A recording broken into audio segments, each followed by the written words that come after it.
Հստակեցնելու մի քանի կետեր ունենք։ Կարգը, որի համաձայն կառավարիչը 2% ստանում է կառավարումից, իսկ 20% շահույթից, միայն hedge ֆոնդերին ներհատուկ երևույթ չէ։ Նման համակարգ օգտագործում է նաև վենչուրային ֆոնդերը և մասնավոր ներդրումային ֆոնդերը։ Պարզության համար նշեմ, որ վենչուրային կապիտալը մասնավոր ներդրումների տեսակներից մեկն է,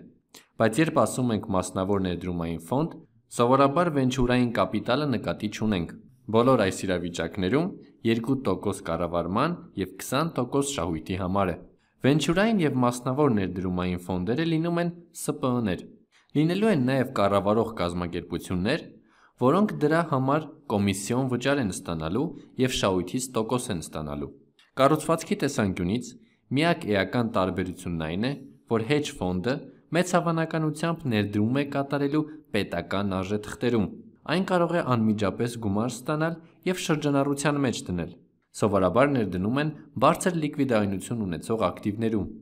Այսինքն, hedge ֆոնդը վերցնում է այնքան գումար, որքան պետք է, որպեսզի անմիջապես ներդրում կատարի։ Վենչուրային ֆոնդը և մասնավոր ներդրումային ֆոնդը, սա և սա, սովորաբար այսպես կվարվեն։ Կազմակերպությունը կհայտարարի, որ ցանկանում է հավաքել $100 միլիոն, բայց ես չեմ կարող վերցնել և վաղը ներդրում կատարել։ Վենչուրային ֆոնդը պետք է ուսումնասիրի բիզնես պլանները, ստուգի վիճակագրությունը և այլն։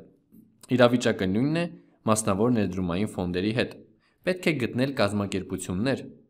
որոնք ցանկանան ներդրում կատարել, սովորաբար փորձառու կազմակերպություններ։ Վենչուրային ֆոնդերը սովորաբար ներդրում են կատարում բիզնես պլաններում, կազմակերպություններում, փոքր բիզնեսում, կարծում եմ ավելի ճիշտ կլինի ասել ավելի ռիսկային կազմակերպություններում։ Ամեն դեպքում, երկու պարագայում էլ անմիջապես համապատասխան տարբերակը գտնել չի ստացվի։ Այդ պատճառով նրանք գնում են ներդրողի մոտ և պայմանավորվում, որ իրենց տան որոշակի գումար, ասենք $100 միլիոն, իսկ իրենք էլ այդ փողը կառավարելուց կստանան կոմիսիոն վճարներ։ Սակայն այս գումարը միանգամից չեն վերցնում, այլ ըստ անհրաժեշտության կվերցնեն։ Հայց կուղարկեն ներդրողներին և կասեն, որ գտել են ինչ-որ լավ տարբերակ, որտեղ կարելի է $5 միլիոն ներդնել։ Ներդրողն էլ կուղարկի այդ գումարը։ Hedge ֆոնդում այդպես չէ։